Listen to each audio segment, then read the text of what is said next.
All right. So for today, we are doing 5 movies that we want sequels to. As far as parameters, of course, they're just movies. We're not going to be talking about anything that has to do with TV.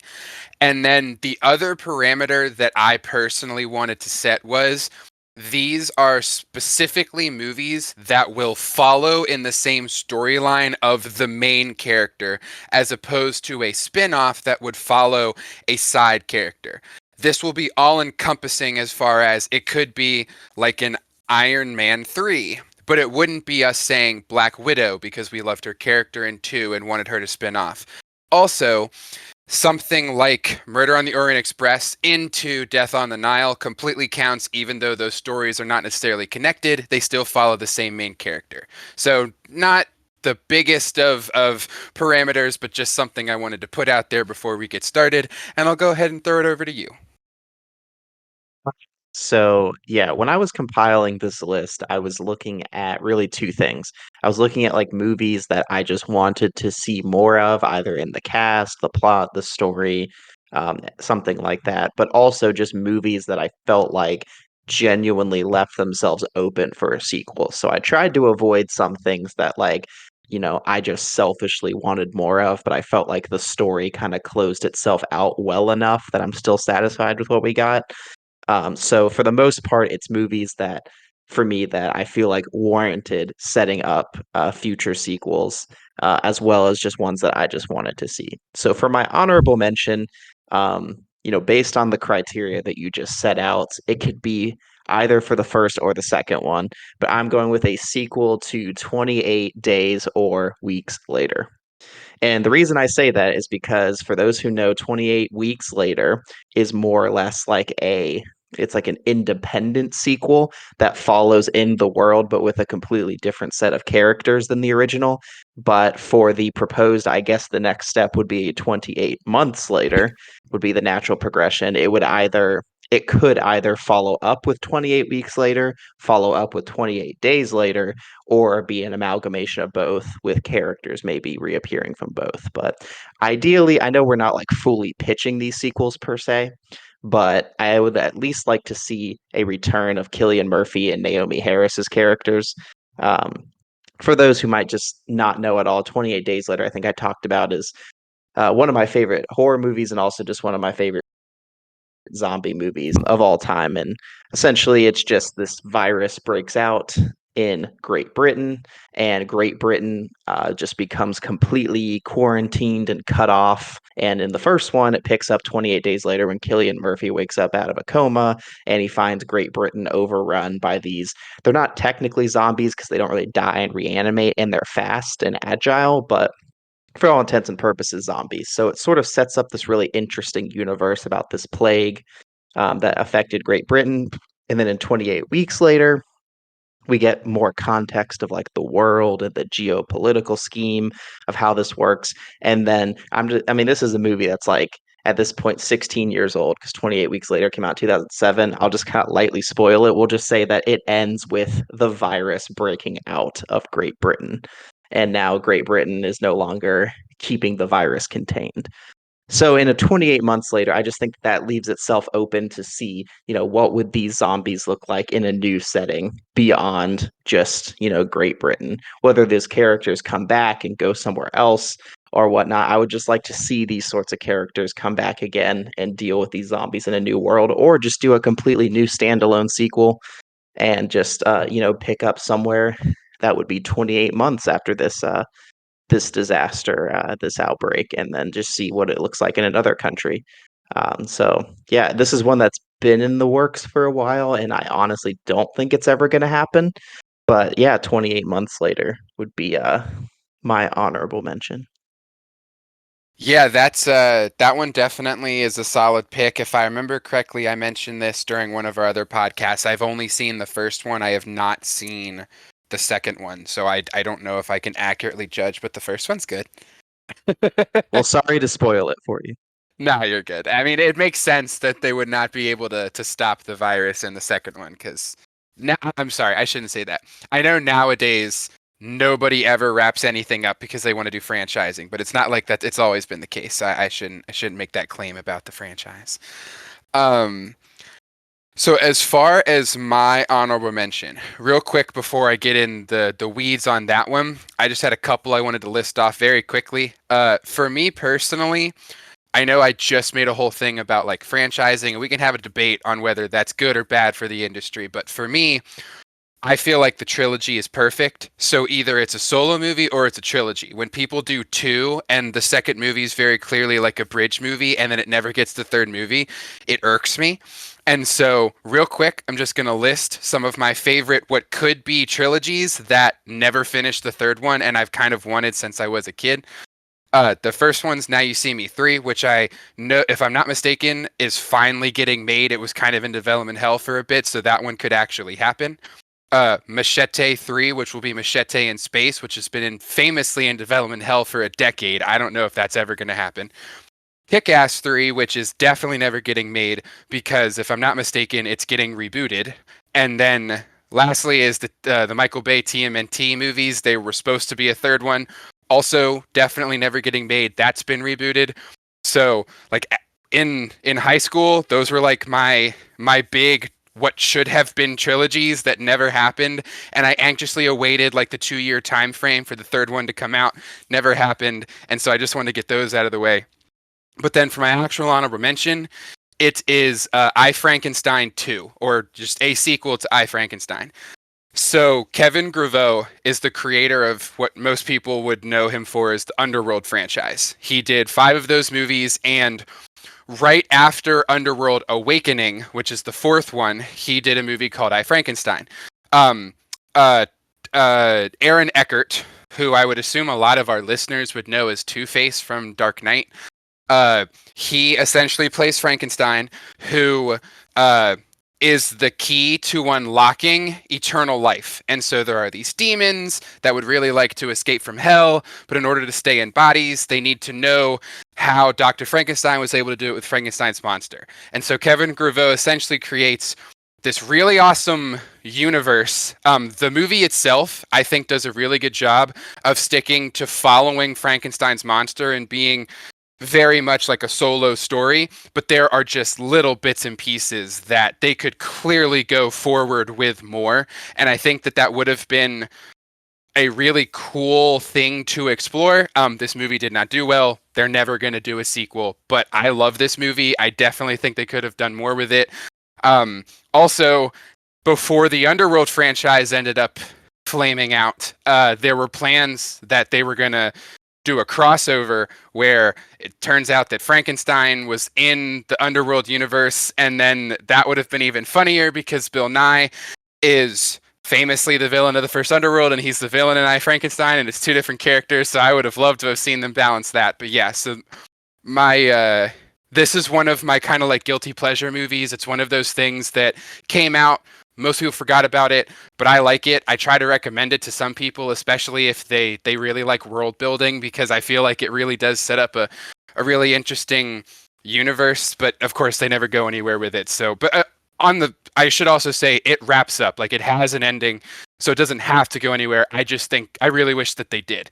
A young Jai Courtney is one of the gargoyles who's like helping to fight with Aaron Eckert because it's gargoyles versus demons, and the gargoyles are really cool. And it was 2014, so like take the CGI as you will, but I don't know. I don't think it's that bad. It's Underworld. It's the exact same creator.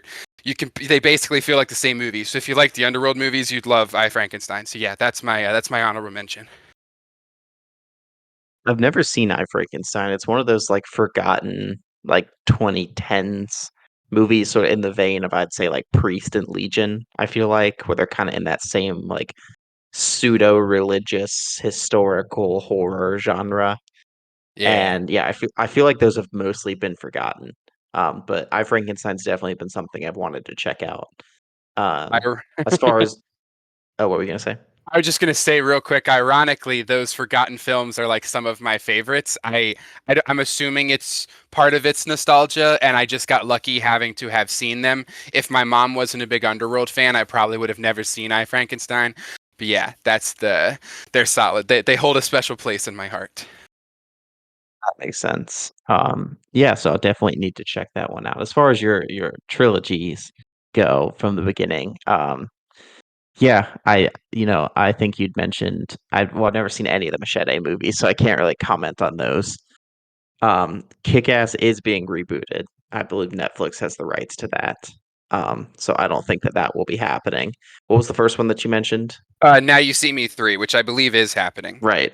Yeah, that's a recent. It's been in development hell for a while, but recently I think it was Jesse Eisenberg who came out and said like, yes, that is happening. And that also has been one that I feel like I've wanted because I like those first two movies a whole lot. Definitely. And They're I'm so good. very right. And so I'm very happy that they're moving forward. I hope they also just like I hope they don't just like keep, progressively losing cast members, like how they notoriously like or not recast, replaced Isla Fisher.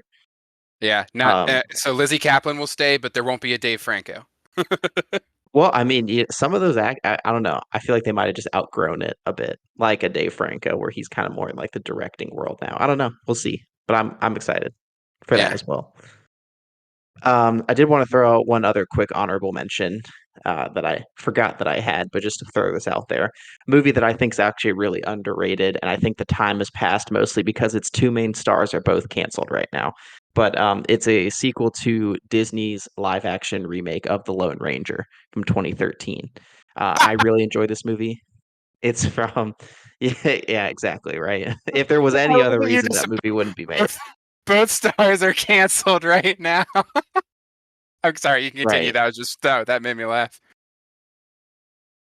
No, I just think it's a very solid, entertaining, blockbustery movie, like family friendly movie. Part of that's probably nostalgia as well because it's a movie my family and I saw together.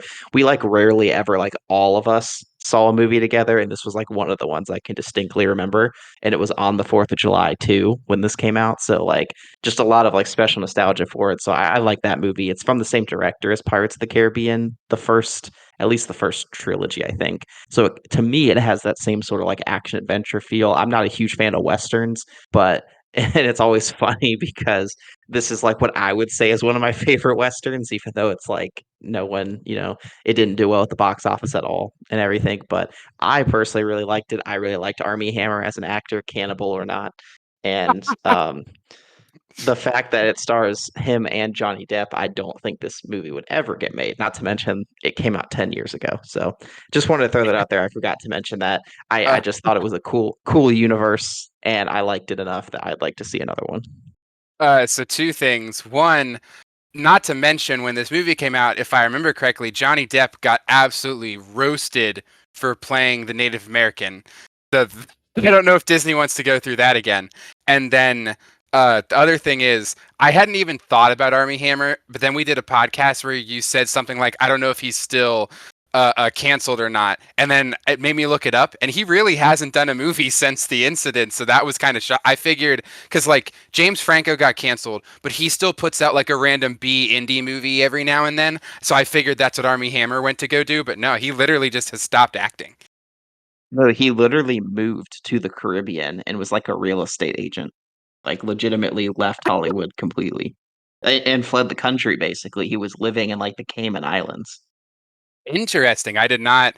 I feel they made a documentary about that. I feel like his life would have a very interesting story to tell. Very much so. Make that a movie, Hollywood.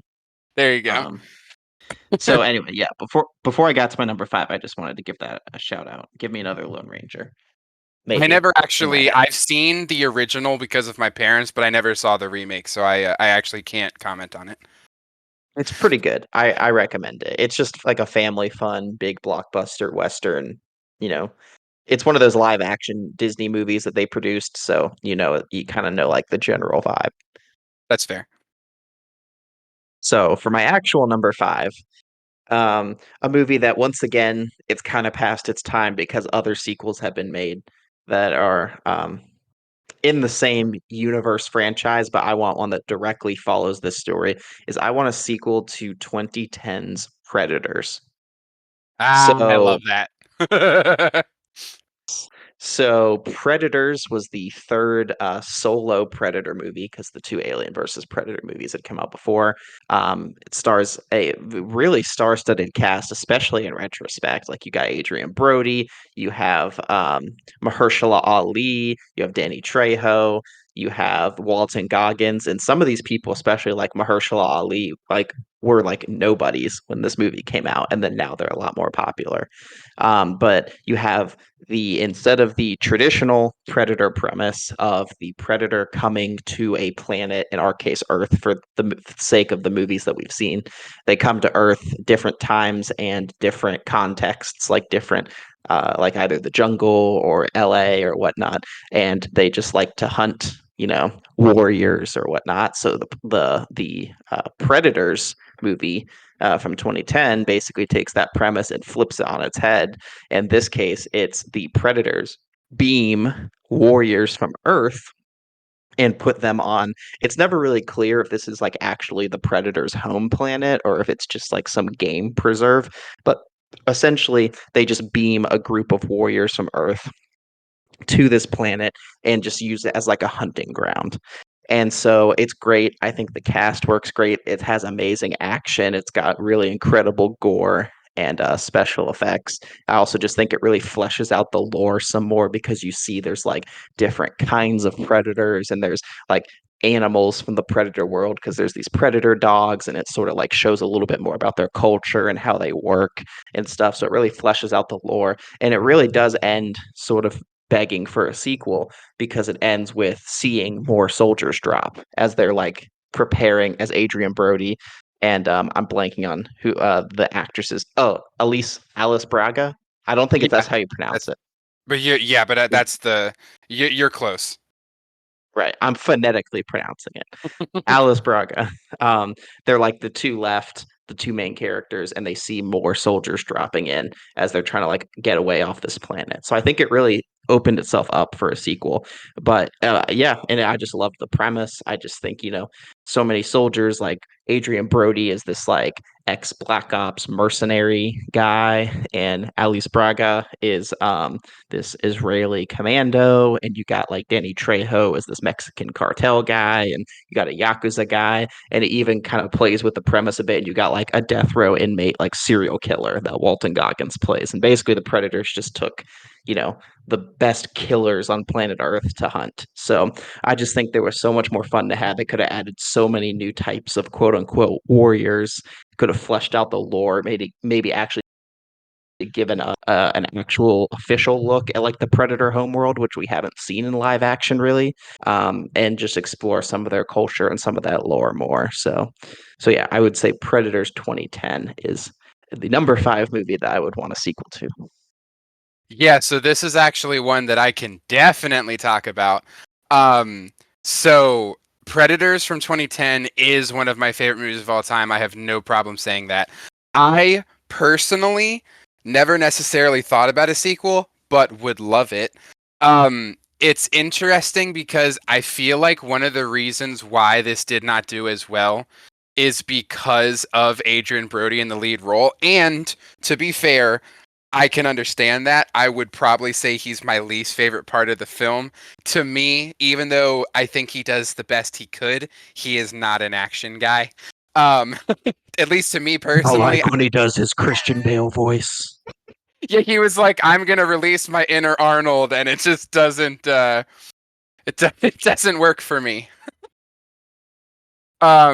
It's funny too because if I'm not mistaken, there are a bunch of like real action people who were totally in the running to play that character, and the director picked Adrian Brody. Like it wasn't even like he was the only guy who auditioned. He was like, "Okay, I see all these buff guys who have a long history of action, doing action movies. Oh, but then there's Adrian Brody. I like that." Yeah, I've never hated his performance and his character, but like I get it. Like I can understand why someone would think it's kind of weird and out of place, but I don't know. I guess I saw it at a young enough age where I was like 10, so it didn't really like cross my mind that it was weird at that point. So I don't know. I've never Yeah. minded it, but I could totally understand.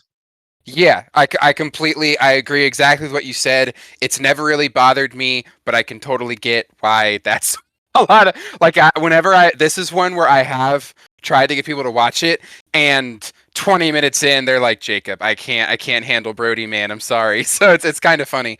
But no, going off what you said, this is an amazing premise. The setup with bringing in all the different warriors, the way that everything plays out. Of course, I know we're not spoiling, but there's a lot of fun stuff in here that I personally enjoy. Um, I personally have no problem saying that, in my opinion, this is. All right, sorry, I shouldn't say the best. This is, in my opinion, my favorite of the Predator movies, and I know everybody loves the '87 Predator, and it's not a bad movie. That one is my very close second, but I did a rewatch of all of these before watching Prey, and I just love Predator so much. I think I don't know if I've gone into this on any of the podcasts, but for me personally, I have a very much of a love-hate relationship with sequels and origins. What I mean by that is everybody generally loves the origin story the best, which is perfectly fine. I get it. You're getting to learn the characters. Generally speaking, the stories are told the best because it's building a world from the ground up. But for me personally, if done right, I tend to like sequels a lot more, mainly because we've gotten past the origin. We already know these characters. We've now grown with them, so we get to see where they go later. And so by already having that relationship and having that connection with the characters, at least for me, once again, if the sequel's done right, I tend to really like sequels more because it's like seeing what happens later, and you've been through all of this, and at least as like an audience member can, of course, you feel like you've been through it with those characters. So for me, having gone through so many different iterations and seeing what all these different predators have been through, and see, like, you already know the lore of the Yautja, and you've like seen the different trials and tribulations they've gone through. So now, like you said, you have this warrior battleground where they're essentially testing their might to the greatest ability possible by fighting all of the greatest different kinds of warriors. Like you said, there's the KGB and there's Israeli Mossad and all that jazz. And so this movie is just great. I think the cinematography is beautiful. The way that they set up the planet and the way that you can like look up and see other stuff. Like they put a lot of attention to detail into what the galaxy would look like. And so yeah, this is a great movie. I have never thought about a sequel, but I feel like that it would probably do very well to have a sequel, especially because I know we're not spoiling, but so the certain character who they meet on the planet who kind of implies that that person went through what they're going through before. Like you said, now Brody and Braga are kind of in that same role, so they can do it for the next crop of people, and then maybe they can help them have a different outcome. So yeah, I don't know. That would actually be really cool. Yeah, my thoughts exactly. And this is one of those movies where Robert Rodriguez produced it, but didn't direct it, but everyone just associates it with Robert Rodriguez. And even me, I always forget he didn't direct it, but it's just one of those movies where like a really famous director produces something and so they put their name all over it. Like Fede Alvarez with the Texas Chainsaw Massacre reboot. Right, or like Devil with M. Night Shyamalan. There you go. Um, yeah, so there you go. Another awesome thing Robert Rodriguez had his hands on. Um, so my number 5 is a complete cheat just because I have to include this on any list I can, but that's why I'm putting it at 5 because I'm completely cheating. Uh, so as I probably have said in this podcast already, and as you definitely know, there have been 2 different instances throughout movie history where different production companies had multiple rights to different slasher characters, and they tried to make a crossover slasher movie. It seems as if that is going to happen again. And so, if I remember correctly, isn't it A24 who got the rights to Myers, and they already had the rights to Jason? Have the rights to Jason for the new Camp Crystal Lake show. The A24 Halloween rumors, I believe, were proved to be not true. I think they stayed with Miramax. Dang. Okay. Well, I'm confirming that right now. no worries. I'm still gonna say this because that if there is one movie that I want at some point in my lifetime, it is the quote unquote what I've just called slasherverse crossover. I want somebody to get the rights to Jason, to Michael, to Freddy, to Leatherface, whatever they have to do. I know there were talks of people trying to get Pinhead involved when they were doing Freddy versus Jason. They had Ash signed on to go until that fell through. Take the horror icons, put them in a movie. And like I said, I'm totally cheating because it's not like this was set up in something. But they're never going to stop making origin stories. They're never going to stop rebooting these movies. So somebody in the future, I don't even. This is going to sound terrible. I don't even care if the first one that they have to do to set it up is good. Just put one out, make your money because it's going to put butts in seats, and then do a crossover. That's really all I have to say. Like I said, this is my cheat one. I'm throwing it in at 5. That's I promise I'm not cheating anywhere else.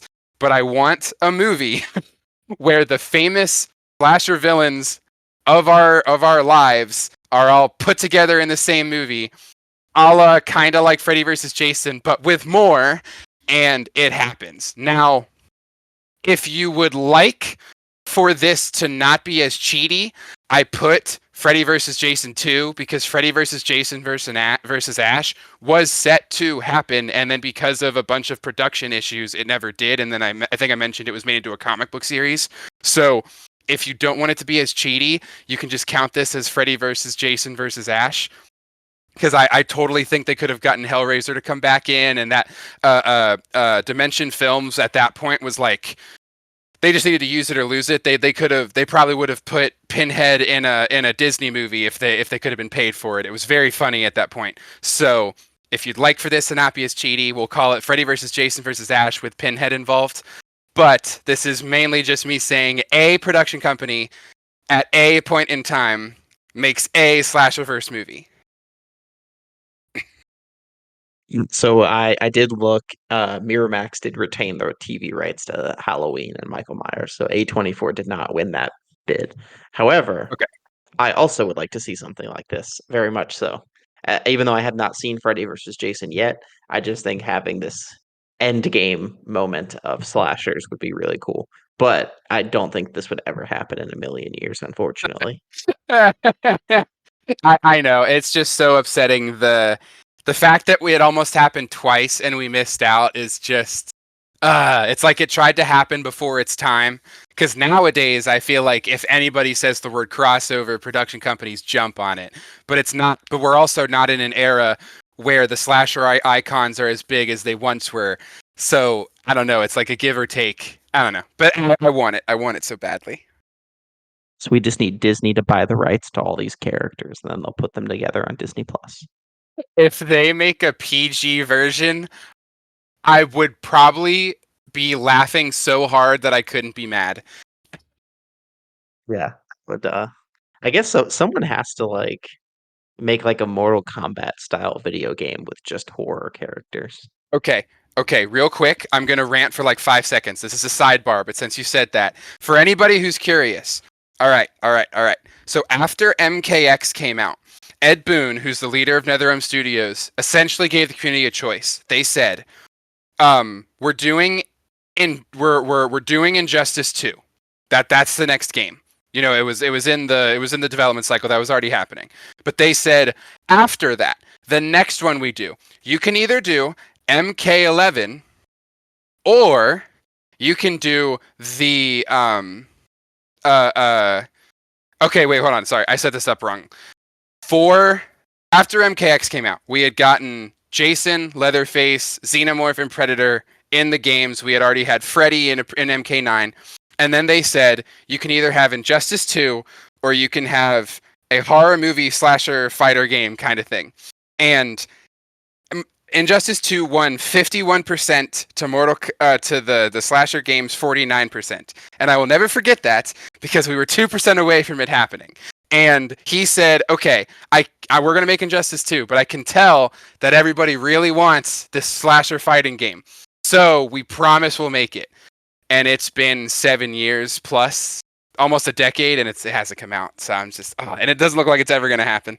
So it's just it's upsetting. We were 2% away from getting that as well. Sounds criminal. There is actually, if you want, there's a free game that a bunch of people made in the mid 2000s called Terror Drome that what is like a 2D side scroller fighter game that mimics almost like the 90s arcade games that was completely free, so that way they'd be able to do it. And so you can play as Ghostface, you can play as Myers, you can play as Jason. It goes all the way down to even Maniac Cop. They put in like all the famous 80s slashers. Um, so technically speaking, we have one. It's just not like a AAA one. Sense. Okay. So my number four is a movie that I feel like I don't I'm trying to predict also as I go through these, like whether or not these would actually happen. I feel like this might happen, but who knows? So I would like a sequel to Star Trek Beyond, which is the third installment in this new Kelvin timeline, J.J. Abrams Star Trek series. Star Trek Beyond came out in 2016, and Star Trek 4 has been in development hell basically ever since then. And it kind of goes back and forth on whether or not something's going to happen or not with it. Originally, there was this idea that they were going to do Star Trek 4. For people who don't know, Chris Hemsworth's first American role in an American movie was he played George Kirk, James Kirk's dad, in the cold open sequence of Star Trek 2009 for about 10 minutes. And I believe he reprises the role briefly for like a voice cameo in the second one. But essentially, they were going to do in Star Trek 4, they were going to bring the Chris's together, Chris Pine and Chris Hemsworth, and bring Chris Hemsworth back, and they were going to do this like time travel father son storyline where it would involve time travel and Kirk teaming up with his dad to get both Chris's, especially because Chris Hemsworth had at that point risen to power basically because he was a nobody Australian actor when he was in Star Trek 2009, and then all of a sudden he became one of the top stars in the world for Thor. So they wanted to do that, and then it just sat on the shelf for a long time, and there was a lot of stuff where basically they'd kind of waited too long to pounce on Chris Hemsworth, and now he was like too big, and Star Trek would be slumming it for him because he was too busy doing like Endgame, Infinity War, Thor 4, movies like that. So who knows if this is going to happen or not, but I really enjoy this cast of characters. I really enjoy this universe and this timeline. I would guess J.J. Abrams fan, but at the end of the day, he's definitely just a huge nerd like I am, who has massive respect for the source material of the things that he works on. Contrary, I don't blame him for a lot of the Rise of Skywalker stuff. So I think at least Force Awakens shows that he has a lot of care for source material. So Rise of Skywalker was more Disney committee. But nevertheless, especially with Star Trek, I wouldn't say I'm a huge Trekkie, but I am a decent fan of at least the original series of Star Trek. And that's what this is basically based on. It's based on that set of characters, but it's an alternate timeline.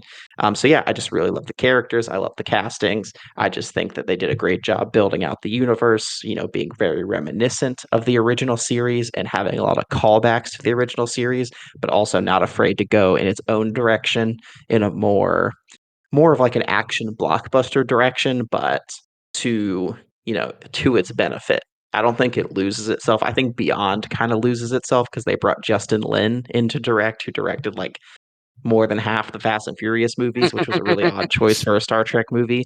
But other than Beyond, I think they kept the tone very right for what Star Trek is. So, whether or not it is that Star Trek 4 with Chris Hemsworth returning, or it's just another Star Trek 4, as long as Chris Pine, Zachary Quinto, Simon Pegg, etc., come back, I think it would be a great time. So yeah, Star Trek Beyond, number four movie I want a sequel to.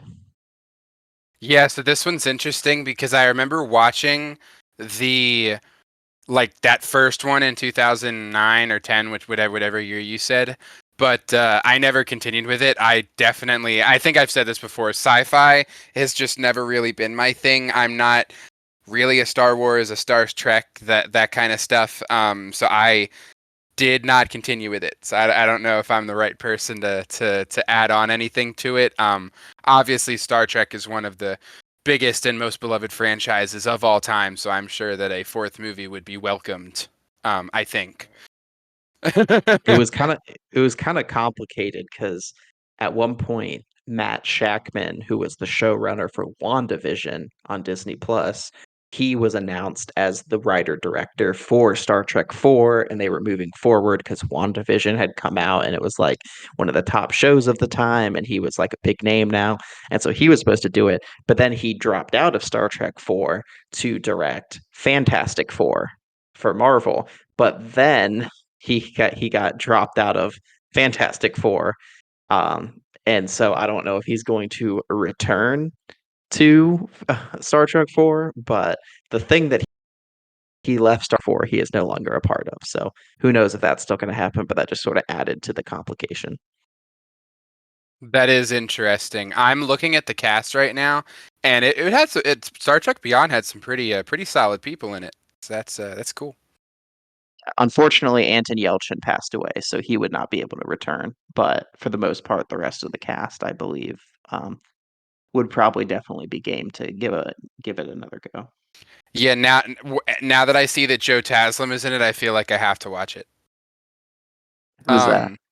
Um, Joe Taslim is so he plays, I guess his name is Manas in the movie, but he is one of like the really big martial arts actors. He is really good at what he does.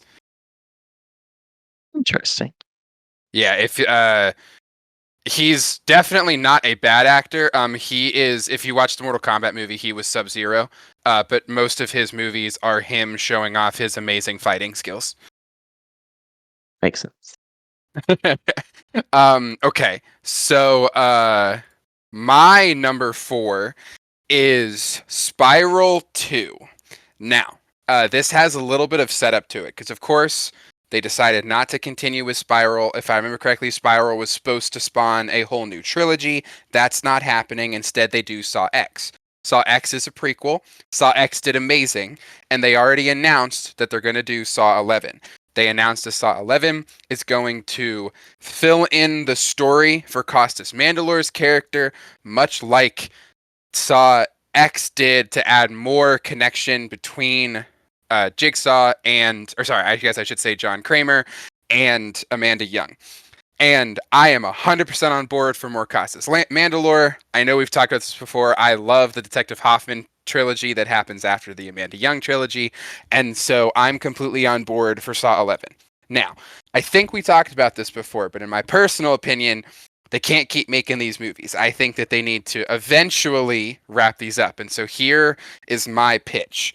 So Saw 11 is a sequel to X, but would still be a prequel. So if I remember correctly, X takes place between 1 and 2. And so maybe 11 takes place after X, so it's also before 2, and we get to look behind the scenes about how Hoffman was helping before it's revealed he was helping. Cool. Hopefully that is just more filler, more cool traps, more cool story. It doesn't like set up a Saw 12, though I'm pretty sure it will. But in my perfect world, Saw 11 kind of ends that prequel stuff. And then there's one more movie, a 12th movie to finally finish the franchise. In my opinion, it would be Spiral 2, or they could they could give it a fun name, and we would wrap up the other 2 cliffhangers from the franchise. Because to me, Saw was always one of my favorite franchises, specifically because they were really good at never leaving things open-ended. There would be little things that they would hint at in one movie that they would wrap up in another movie, and they really never left stones unturned, or they never left loose ends, however you want to think about it. And so to me, it kind of feels weird that as they've been playing along playing around with how to continue this franchise, that they've been leaving a lot of stuff open. So for me, Spiral 2 finishes the stories that are created in 2018's Jigsaw, and then of course 2021's Spiral. And what my pitch would be is that the Spiral killer from Spiral, who we see escaping at the end, that is a spoiler. I guess I should have said spoiler alert. My apologies. You know, he is still going to be tracked down by Chris Rock. So in my opinion, it would probably be that Chris Rock is going to be the lead guy. But it's confirmed in that movie that this is essentially a copycat killer. It wasn't like a reboot. It's not like in an alternate universe. So they are taking inspiration from Jigsaw. And so the actual Jigsaw killer, who is set up in 2018's Jigsaw as sort of like the protege slash I don't want to say like prodigal son, but that character is set up as almost like he was taken under Kramer's wing. He is trained on how to do it, and he will now continue after Kramer's dead. And so we essentially get Spiral 2 that's primarily revolving around wrapping up the storylines set up in the first Spiral. But then the ending or the climax or whatever is the Spiral Killer being taken out by Jigsaw Protege Killer. And so that way that all gets tied in together because he very clearly exists in the Spiral universe, and I don't think that he would personally agree with this guy tainting Kramer's name. Maybe they make it to where he views it in that way, or however they would want to frame the story. But in my opinion, the perfect pitch for the Spiral 2 and how they could wrap up everything in a nice neat bow would be to bring back 2018's Jigsaw Protege Killer and then have him essentially face off against the Spiral Killer, and that's like how it ends. So yeah, there's my pitch and Spiral 2. It's probably never going to happen, but I really want a Spiral 2. I really like Spiral, and I feel like they have to eventually do something with Jigsaw because it's just kind of chilling out in nothingness. Yeah, obviously I've reflected this before on the podcast. I'm a huge Saw fan as well. It's one of my favorite horror franchises as well. Yeah, I also enjoyed both Jigsaw and Spiral. I'd be down for a sequel to both. I think they both kind of leave themselves open. And while I did love Saw X, like if you saw from my favorite horror movies of every year, that was my favorite horror movie of this year. I did genuinely really enjoy. It's my second favorite in the franchise, but I still also agree that you can't really keep digging the well of John Kramer, at this point, just beating a dead horse. They've already killed him, and then they killed him 10 years ago, and they're still trying to bring him back to this day. So yeah, definitely would need to go a new direction like this. Like you said, the Jigsaw or the Spiral Killer gets away, and they also have this whole new Jigsaw apprentice who I think canonically isn't he like the first like OG apprentice? Yeah, so they essentially set up that in the earliest days of early with Kramer is when, if I'm not mistaken, it was like his first or second trap that guy survived, and then he has the first or second like crazy awakening, and then he's the one who ends up coming on to help him. Rebirth, that's what I was thinking for. He's like the first guy to get reborn. Right. Okay, that makes sense. Yeah, so those are two things that are left open. So it would be cool to like tie them all three together, maybe in like a Saw end game situation. Yes, definitely. I agree. I like it. It can literally be called Endgame. That's never been done before. Well, I mean, it would also fit with the or Saw game over, something like There we that. go. Saw game over. Now we already have Saw the final chapter, and they lied on that one, so we'll see what's up. Yeah, Saw game over until 5 years from now when we bring Tobin Bell back from the grave. That he signed a contract that says when he passes away in real life, he still has to make movies from the afterlife. So they will actually show his real autopsy in one of the future movies per his contract. They got to make sure Jigsaw's dead. Exactly. So yeah, no, I would definitely like to see more of this because I really like Spiral as well. And just thought that that warranted. I did Google it. Apparently, uh, in an interview with Deadline, Lionsgate television chairman said that they were in talks to develop a TV series based on Spiral. Yeah, So I that forget could be if I interesting. remember. Didn't I know Chris Rock starred in it? Didn't he either write the script or at least help with writing the script? Like, wasn't it his baby because he was a big Saw fan? He had a story credit, but he was not credited as writing the script. Okay, because when the movie 'Cause it was came his out, I'm guessing oh, it sorry. was his pitch. I'm guessing it was his Yeah, pitch, so he got the story credit, and then someone else, like, actually wrote the script. he said that when it was pitched, he pitched a trilogy, and that we should expect a trilogy if Spiral did well. So presumably, he knew where he wanted to go with 2 and 3, and so they could totally make that into a TV show, and I'd be okay with it. I just want them to continue in that world because I really like you said, I really liked that movie. Yeah, this would definitely be a good one. Okay. So, my number 3 is a sequel that I've wanted since I first saw the original in theaters. It is up there with one of my favorite comedies of all time. It is a sequel to also 2010s. Predators was from 2010. The Other Guys with Will Ferrell and Mark Wahlberg. Now, I know you've said you're not the biggest Will Ferrell fan. I am personally a huge Will Ferrell fan. He's like my favorite comedic actor. The way most people feel about like Adam Sandler is like how I feel about Will Ferrell. And The Other Guys is one of I think the funniest movies from my perspective, but also just one of my favorite comedies of all time. And it's him teaming up with Mark Wahlberg.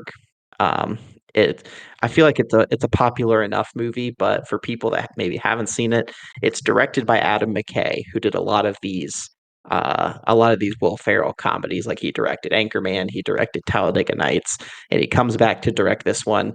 Will Ferrell and Mark Wahlberg play two NYPD detectives who are basically kind of polar opposites. Like Will Ferrell is like this sort of like like nerdy, socially awkward, very by the book, intellectual sort of person, and Mark Wahlberg is like the hotshot maverick cop who just wants to get in on the action and do first, think later.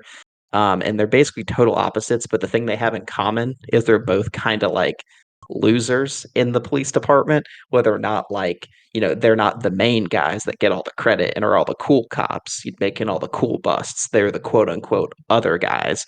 But then in the first movie, this is their chance to like do this big bust and do all this cool action stuff to make a name for themselves in the department as like the cool cops and the good guy, the popular guys.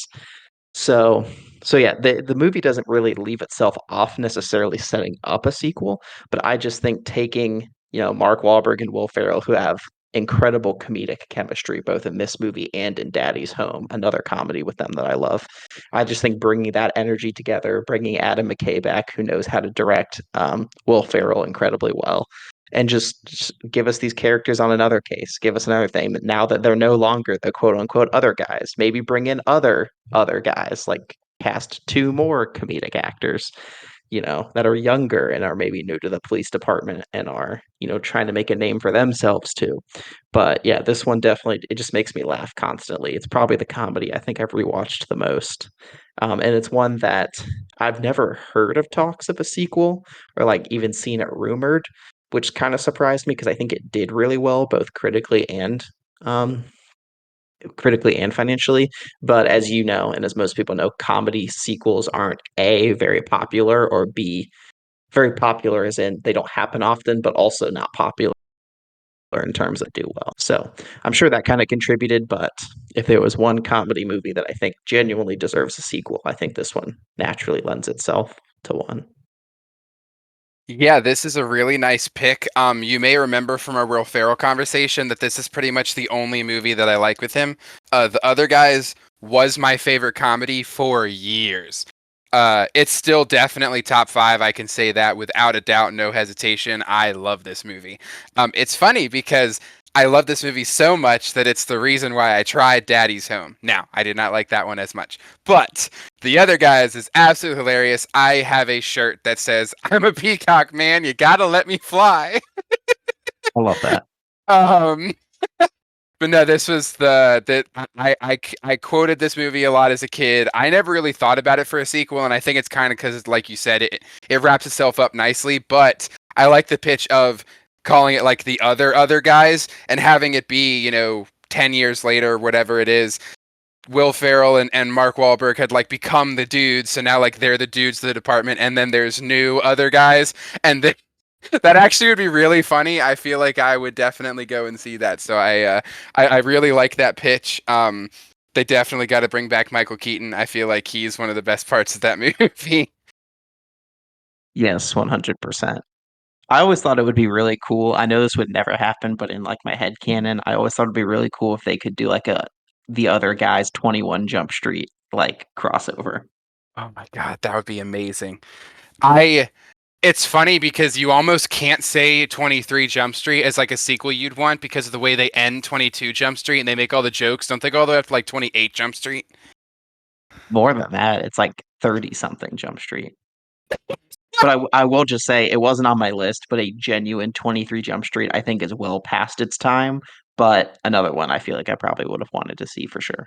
Yeah, that's another one. I feel like and I could be wrong. Maybe this is nostalgia. Take this as you will. I feel like the 2010s buddy cop movies were just on another level. I don't feel like I've seen a lot recently that like made me laugh as much as like a 21 Jump Street or an other guys back in the day. So that's definitely interesting. I apologize. What'd you say? Said I agree. Okay. So speaking of buddy cop movies, my number three, you probably saw this coming from a mile away. Excuse me. This is Bright 2. And it's not your stereotypical buddy cop movie because it's not really a comedy. It's an action movie with comedic relief. And back in the day when Netflix was still starting out, they of course had their original TV shows, but they didn't really do original movies as much as they did now. And Bright was one of the first ones from 2017. Uh, this movie released to so much hate. I don't think I've talked to another person who likes this movie, but I absolutely love it. I'm looking at it right now. It's got a 26% on Rotten Tomatoes. Um, this movie talking about setting up lore, the stuff that they do in this movie, like the movie perfectly ends. It's okay if it never gets a sequel. The sequel itself has been in development hell for ages. We're supposed to get a Bright 2. If I'm not mistaken, if you go to Netflix, you can search Bright 2 and it even has a spot for it because they want to make it, they just haven't made it. But I the believe David Ayer has actually written the script too. there you go. Oh, there going back to the director video. David Ayer, awesome director. Everything he makes is great, and good, really good writer. So this is David Ayer. Highly recommend it. Essentially, you have Will Smith's character, and then Joel Edgerton, who's a great actor. He plays an orc, and due to some interesting situations, he ends up getting partnered with Will Smith. And so the main theme, and this is why it got totally hated on, is they essentially do like a race swap in that instead of doing like black and white and Asian and all the different races, they do orcs and fairies and humans, and it's a fantasy thing. And then there's also themes, which is what they should explore in the second movie because they kind of just allude to it. The elves are the rich people, and then the orcs are the ones who are poor, and so they also do social economic status, and they go into it a bit, but they totally set up the elves as like big bads for a sequel if they were ever to explore it. And this movie is just awesome. It does all of those themes in a very creative way where it's not shoving it in your face, in my opinion, and it allows you to fully enjoy the fact that you're watching an action fantasy movie. If you're somebody who likes fantasy, I think you will definitely like this movie. If you're not a fan of orcs and elves and fairies and all that jazz, maybe it's not for you. The whole thing revolves around a magic wand. So take that as you will. But another guy who I don't know if he's canceled, but probably isn't looked at the best currently. Will Smith is great in this movie. It's kind of interesting because however you feel about him in his personal life, that's a different story. To me personally, he is a really good actor. I've pretty much liked him in everything I've seen him in, and this is one of his best movies. He also was very vocal about supporting the movie, and so for a lot of the people who were hating on it for the race stuff, he was like, nah, you got to give it a chance. So, he believed in it, and if you know his beliefs in real life, that means something. But yeah, this is a great movie. I've wanted Bright 2 for ages. Also, very bold statement, but in my personal opinion, best movie soundtrack ever.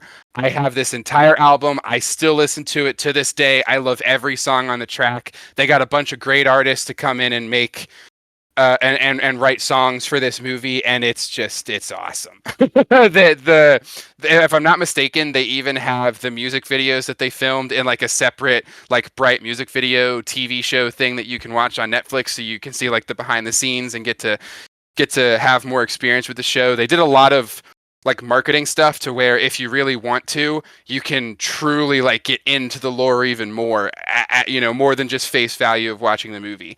And so yeah, it's good action, good drama. The fantasy aspect is really cool. I love the way that they creatively entwine the themes like I said, without necessarily shoving them down your face like some movies do that I think warrant the the social hating more than this movie necessarily. I think a lot of people just kind of read the synopsis and then didn't give it a chance.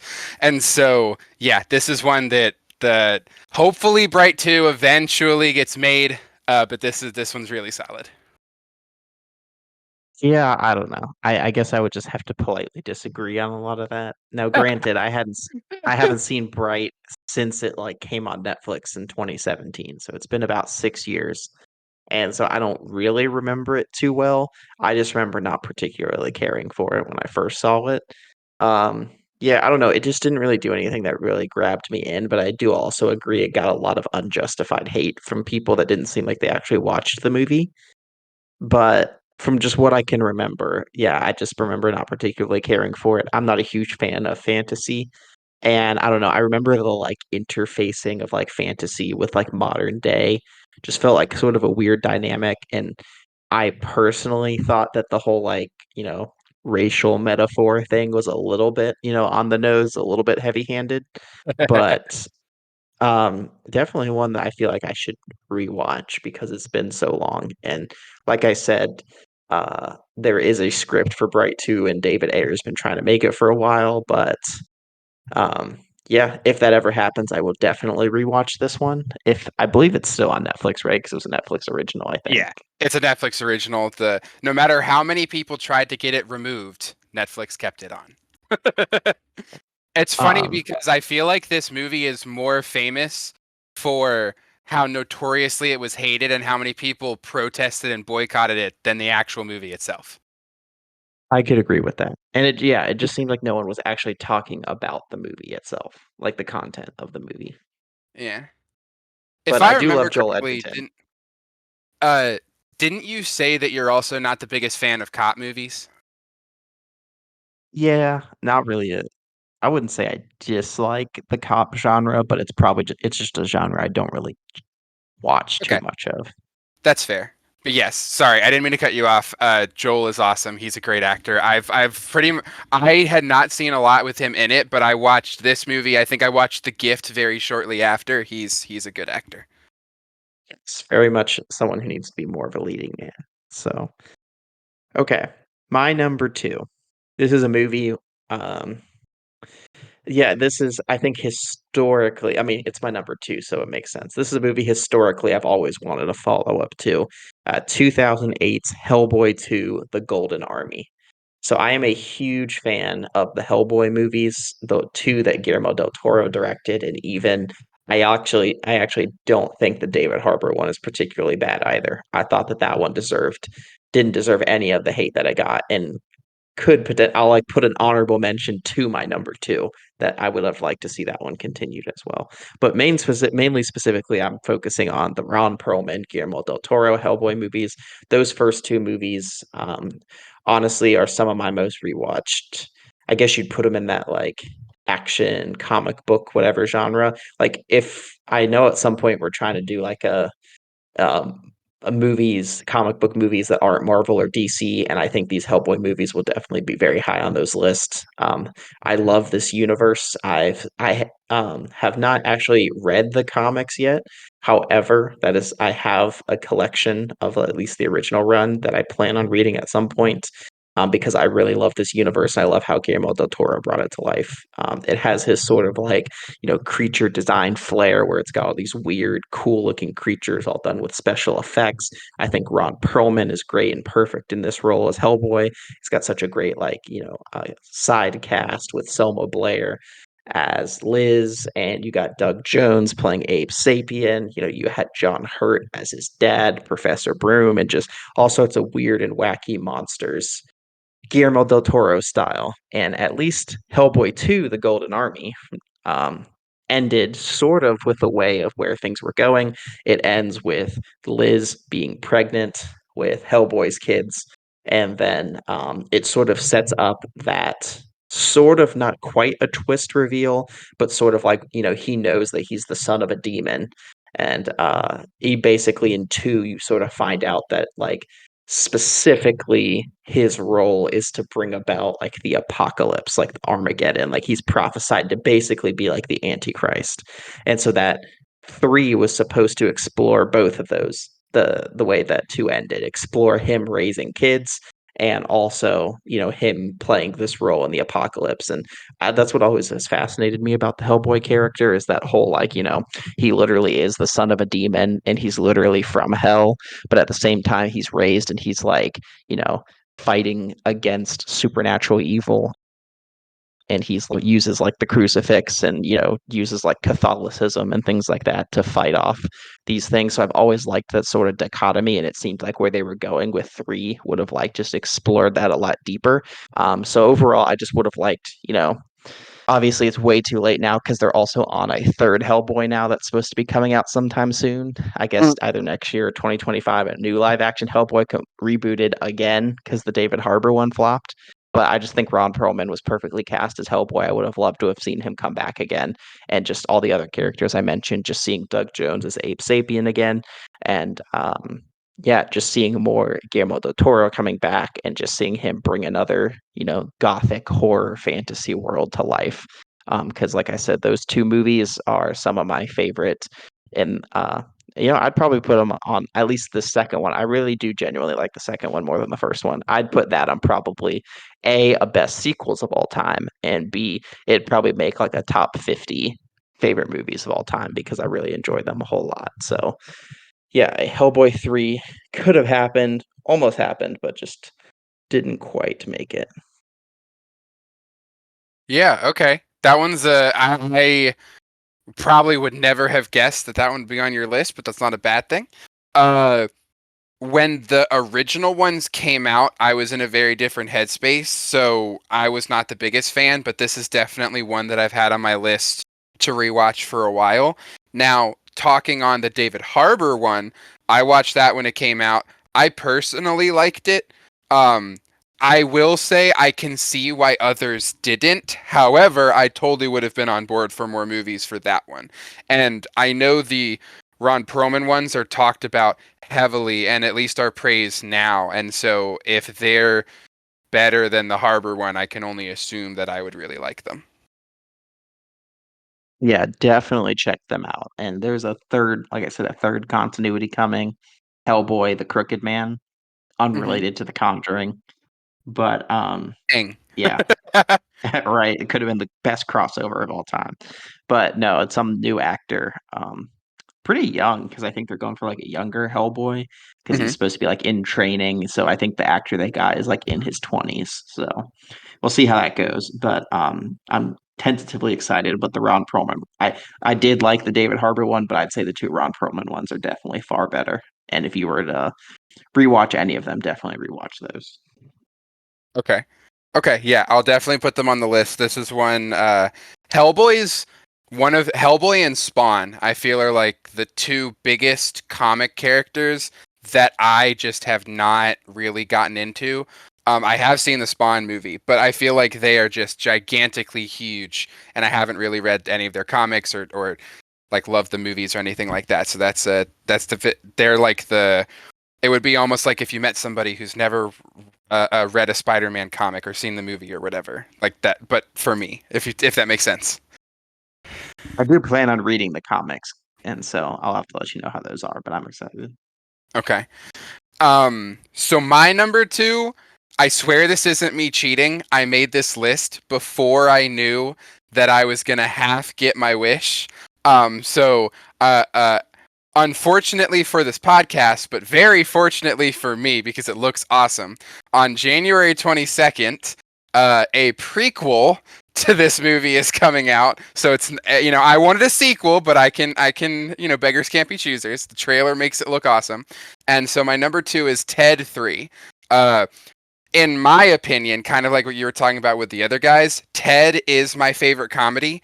And while I can totally understand why people didn't like Ted 2, I think that the story is much worse than the first one. I actually argue that the jokes are better. I think a lot of the sequences are extremely memorable. I like them replacing Mila Kunis with Amanda Seyfried. A lot of the other actors that are in it are really good. And so it's really interesting. Like Ted 1 and Ted 2. The Ted 1, definitely the better movie all around, definitely the better story, resonates with audiences better. But I've rewatched both a million times, and I personally feel like Ted 2 is funnier. Like it has funnier jokes, but of course the story is not as good, so it's kind of a drudge to get through. So I get it. But like I said, when there's two movies made, I just have this feeling like there needs to be a third. And I love Ted, so of course I want to see more Ted. So I always wanted a third movie. I always wanted them to bring Mark Wahlberg back. They don't even have to bring back any of the other characters because they already made it work in the second one where they didn't bring back characters. Maybe he gets another chance at love with a third woman. I don't know. But as we now know, on January 22nd on Peacock, we're getting a Ted prequel series that will be about Ted going to high school with a very, very, very young John. No Mark Wahlberg or anything like that. But it's going to show essentially Ted kind of becoming Ted, because for those who don't know, in the first movie, he's just a bear that comes to life, and he's very much like a newborn baby. He's like a young kid who's very innocent. And then as he gets older is when he becomes more cynical, he becomes more foul-mouthed, he becomes like, it's kind of like an allegory for being a human. And so in this, he isn't like the terrible person that he is yet, and he gets terrible from human interaction from the first time he's made to go to school with John. So this is supposed to be a prequel story following John entering school as well, puberty, learning about the wonders of high school, and then also Ted experiencing human life for the first time with like experiencing other people. And the trailer made it look hilarious. So I am very much down for this prequel. But of course, seeing as how Ted's my favorite comedy, I really wanted to see a third one. And even though the trailer just dropped like a week ago, I did not feel right removing this from my two spot. Because like I said, I'm half getting what I want.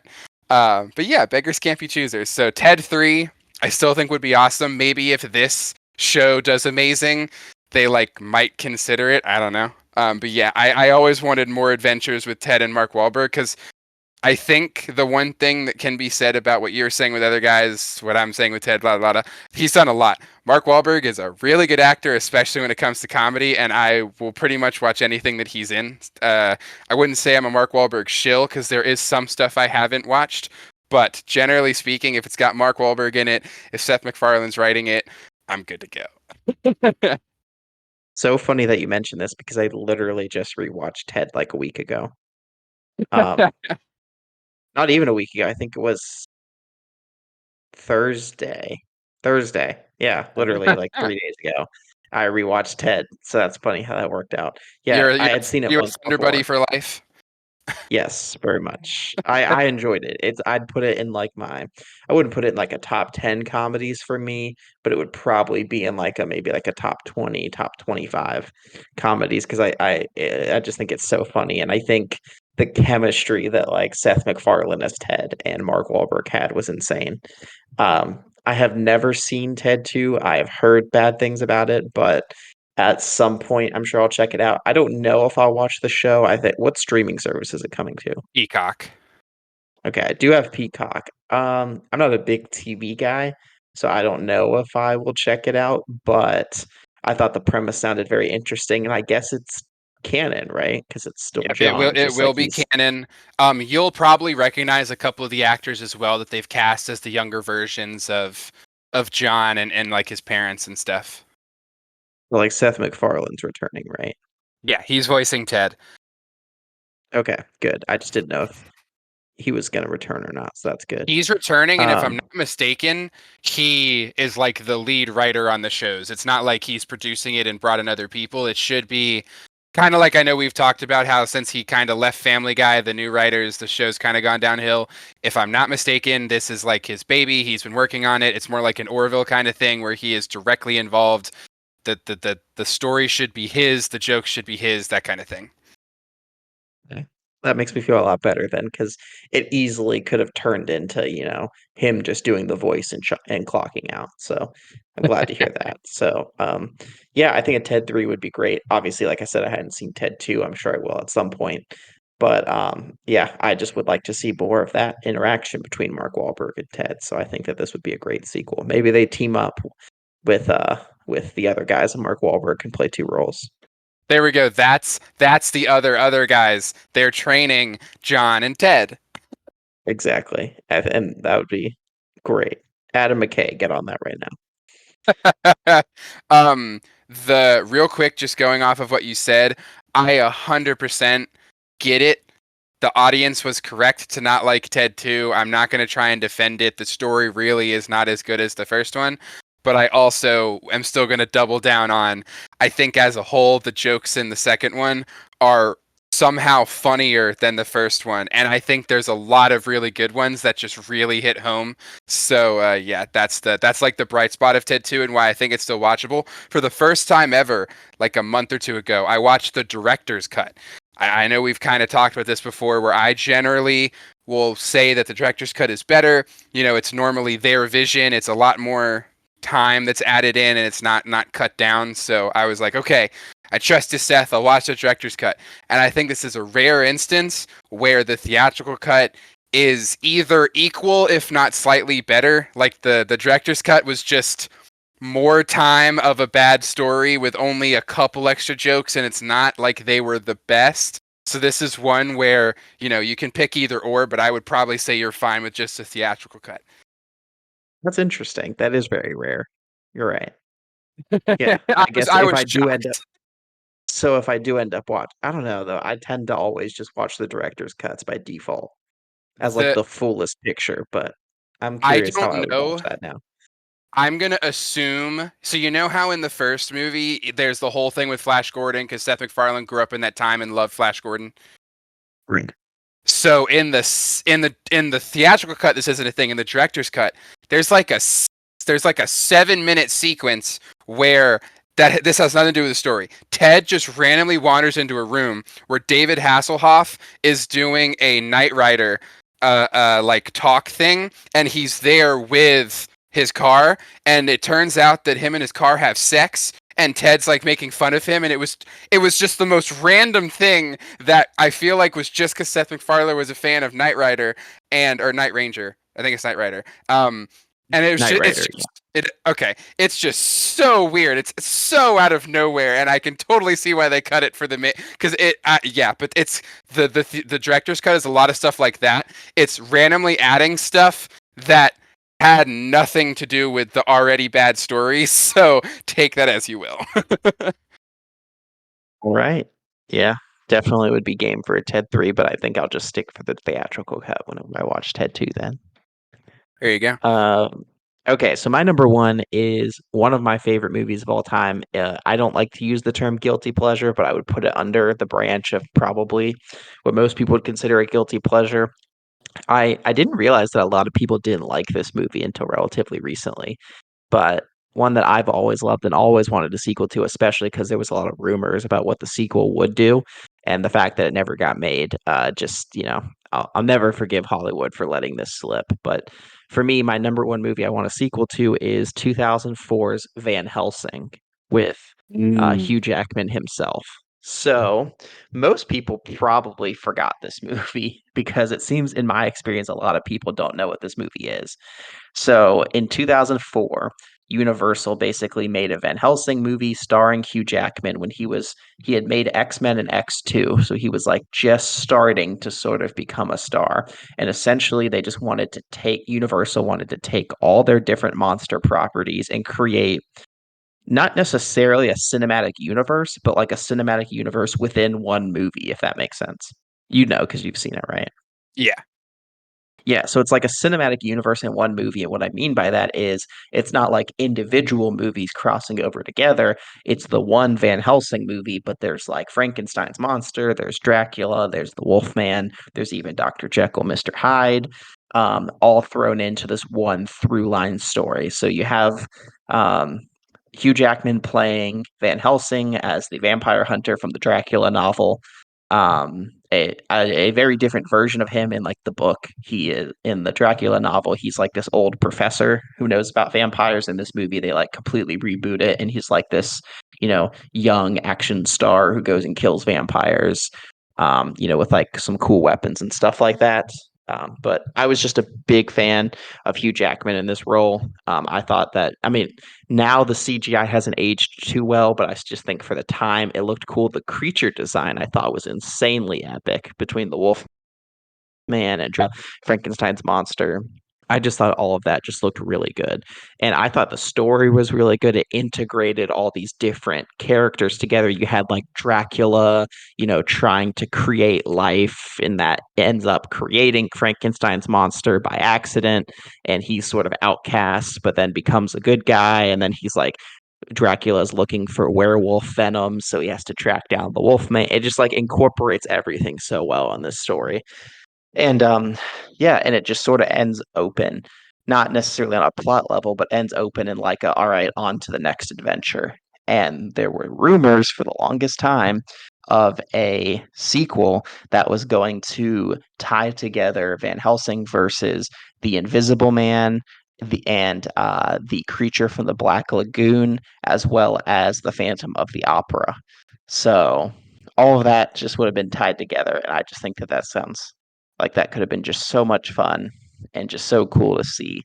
Um, so yeah, if there ever was like a what if sort of thing, which we might do in the future, this would definitely have to be something on that list. But yeah, just Van Helsing too. Whether it's that exact premise of like Invisible Man, Creature from the Black Lagoon, Phantom of the Opera tying together, or just something else with other combinations of Universal properties, like maybe put the Mummy in there, maybe Bride of Frankenstein in there or something. Either way, I just think that this would have been such a cool little franchise to go, and it's sort of one of those many failed attempts at the Dark Universe.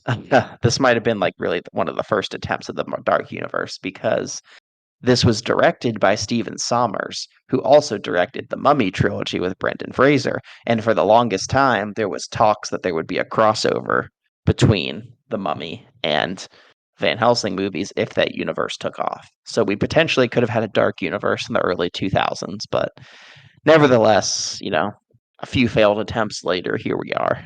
And yeah, this was definitely a movie that I would have liked a sequel to, and I still don't think it's too late. I do think the main thing that made it too late was Hugh Jackman got too big of a star, and then sort of like Chris Hemsworth with Star Trek 4, and then the first one didn't do too well. It wasn't too well received, and then Hugh Jackman kind of just like skyrocketed and probably was too pricey and too unavailable. So unfortunately, we probably won't get a sequel, but nevertheless, it is my number one movie I would like a sequel to. It is so interesting to me because when we talk about this type of stuff, we're living in an age currently where I feel like everybody's bringing back everything, whether it's rebooting a show or doing a new season or doing a sequel to something that was made 20 years ago or whatever. So while I agree with you that a lot of the stuff we're talking about is probably never going to happen, all it takes is like one person with some money and a dream. And so it is kind of interesting that like it's totally possible, but it's probably not plausible. Um, but yeah, so this is an interesting one because well, first I would like to ask, why do you not like saying guilty pleasure? No, because I don't feel guilty about liking it. I know what people mean when they say like Okay. guilty pleasure, but like to me, guilty pleasure just has this like connotation of like I'm embarrassed to say that I like it. Like I know what people mean when they say it, like, oh, it's a movie that most people conventionally wouldn't like that you like. I just don't like to personally say it that often just because like I don't feel guilty about liking it. It's not like I'm embarrassed. I will proudly tell the snobbiest film critic that I gave Van Helsing a higher score than Goodfellas. I, that's great. Can that be on a shirt? Uh, I Okay, no, that's completely fair. I feel like I should stop saying guilty pleasure because I use it like you said to because people know what that means, but I also feel zero guilt for when I love my really terrible movies more than the conventionally good movies. But yeah, no, I agree. I love Van Helsing. This is one where we've talked about the potential sequel for a while because, like you said, it was kind of one of those things that was like in a little bit of development and then didn't happen. I definitely think that this is one that could have been done, or I'm sorry, that should have been done. But I think I kind of touched on this when I was talking about I Frankenstein with Underworld. This was like the early 2000s. If you didn't know, there was a planned crossover between the Resident Evil movies, Blade, and Underworld. And they even threw around the idea of doing Van Helsing because they all kind of have the same tone and features and whatnot. And I think that's just because in this time period, everybody was, I don't want to say copying the Matrix, but like the hot people in black were hunting down monsters. Like, I don't know. That was just like the thing. There were a lot It of was a movies. time for leather. Yeah, exactly. It was and so I remember as a kid being super excited because I heard about their plan to do that potential 2 to 4 way crossover and being super excited, especially because if one movie has vampires, it's very easy to make all the movies have vampires. I never knew how the heck they were going to make it work with Resident Evil, but of course it never happened. So yeah, I would have been perfectly on board. I have a random question. Have you seen League of Extraordinary Gentlemen? I have not, but it has been something that has always been on my list. I know it's like the same era. Yeah, so the reason why I ask is because I think we've talked about this before. When it comes to like the classic like novels as well as like the Universal monsters, Dr. Jekyll and Mr. Hyde is my personal favorite. I love the book. And really the only two like live action adaptations, of course, I know that Russell Crowe was like supposed to be Jekyll in Mummy. And we of course have if I remember correctly, it was Boris Karloff who did it in the early Universal monster movies, but those weren't necessarily designed to like completely follow the books. They were more like here's a monster. And so the two that I always go to, and when I see people talk, the two that they normally go to are the one in Van Helsing and then the one in Leaving a Story and a Gentleman. And so I was going to ask which one like you preferred because there is like a subsect of the internet for like the Jekyll and Hyde stands. It's been an ongoing debate for like 2 decades of which Jekyll is better, the Van Helsing one or the League of Extraordinary Gentlemen one. So like whenever I think of Van Helsing, that's what I think of is the people on the internet who are arguing which live action one is better. Um, but yeah, no, If I this ever one's see it, I will let you know. okay. Also, I just realized something. Isn't Kate Beckinsale Mina in Van Helsing? She is, but Yes. So I spoiler don't know alert, how the she would not be in a sequel. yeah, I don't know. I don't know how they would do a Underworld Van Helsing crossover because Kate Beckinsale would then have to double. I just realized that. Um, yeah, it's weird. She has gone on the record talking about a lot of those movies she did early on and really not liking them. She really apparently does not like a lot of the stuff that she's famous for. Um, but yeah, very good pick. I would not have guessed that to be your number one. I like that you went for it. Yes, definitely. That seems like both my number 1 and number 2 were surprises. Yes, I would not have guessed. If I'm being perfectly honest, my number one guess was going to be like a Planet of the Apes sequel, but I'm guessing maybe you didn't consider that because we're getting one. So it's not like that's going to happen. It's not like one that maybe will never happen. Ouch. Um, okay, so my number one, you also probably could have seen this coming from a mile away because you know this is one of my favorite movies ever. And whenever somebody asks if you wanted a sequel, would it be? I say this. Whenever people ask if you wanted a world explored, do you wanted a universe, more lore? This is always my answer. And this is 2011's Priest. We kind of talked about this earlier, and we were talking about I Frankenstein, but Priest was directed by Scott Stewart, who also did Legion, and it was written by Corey Goodman, who also did Last Witch Hunter. Uh, all of those movies are not really liked by people. They were critical flops, both financially and review wise. So, take that as you will. But I personally love them. Of course, Paul Bettany is in both Legion and Priest, and they both were done by Scott Stewart. So they were kind of like his little passion projects. Anyway, going back to the actual movie. So Paul Bettany, Carl Urban, Maggie Q, Lily Collins, Cam Gigandit, Christopher Plummer, R.I.P. This just screams 2011. I know. Um, the reason, first and foremost, this is never going to get a sequel because A, it was a critical flop, but B, Christopher Plummer has sadly passed away.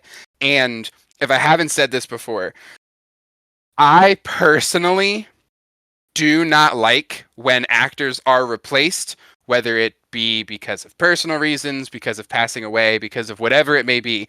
I get that in the real world, there are issues that lead to people not being able to then be in stuff. But for me personally, as like separating them in the world itself, I still haven't gotten over the fact that Don Cheadle replaced Terrence Howard as Rhodey. Um, like to For me personally, that I know it's like the weirdest thing. I just do not like when actors get replaced because if like it no longer like it breaks the immersion for me. So I'm just putting that out there. But for Priest, this is awesome. So I actually recently found out. I know this is crazy because it's like my favorite movie, and I never knew this. It's actually based on a Korean manga. So I'm about to go read all 16 volumes of this. But essentially in this world, there are these vampires who, by the way, amazing creature design. I can only assume they were inspired by like a Guillermo del Toro-esque kind of creature because they really give off those vibes. But they are not what you would think a vampire would look like, and I think they're very cool. And essentially, they wreaked havoc over humanity. The vampires ruled. Humans were essentially nothing but walking cows to feed them. And so the church creates what are called priests. And priests are these super fighting humans that essentially by the grace of God, but they really go through like this intense training to almost become like a Navy SEAL kind of thing. They're able to kill the vampires. And so there's this epic war, and the priests win, and the vampires are told to be eradicated. Now, essentially, the humans rebuild and they create these cities. And they are cities that are guarded by these big walls because the outside is all apocalypse from the war.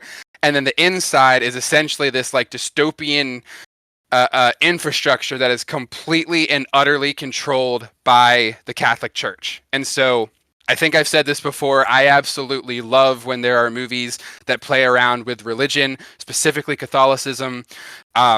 And to me, this one does it really well. And they also add in the element of you get the fun action with like vampires and stuff. So it's not like to me, it's a little like it's lighthearted. Like if you really want to go heavy into the philosophy and you feel like turning your brain on, you can, but you also can just turn it off and still have a fun ride. Carl Urban's a great villain. This is, of course, before he got really famous, but I think he does a great job. Paul Bettany is great. I mean, we all know Paul Bettany. And essentially, there is a woman who is attacked because it turns out that the vampires were not eradicated.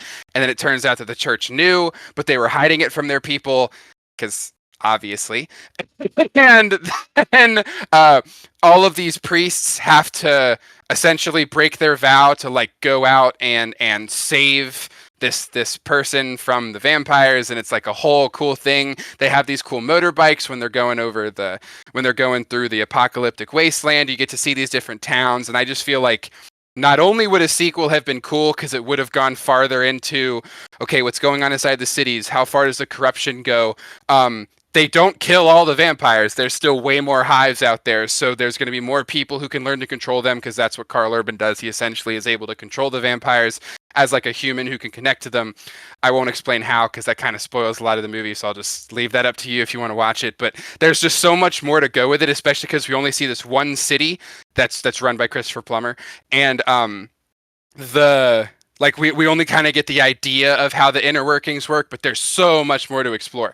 And I know we've kind of talked about this with the way John Wick goes, where that first movie, I think, does the perfect level of, here's a secret society. I'm not going to tell you too much, but I'm going to tell you just enough to where it's really cool, but it's not too big. So you kind of get to have your own imagination. And then as the sequels go on, it makes it to the point to where everybody's just a part of the secret universe. And they like expanded too much because they wanted to make it look too cool.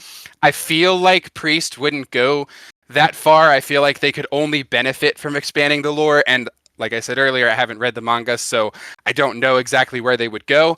But once I do, at least I will know because the first movie very clearly ends in a cliffhanger.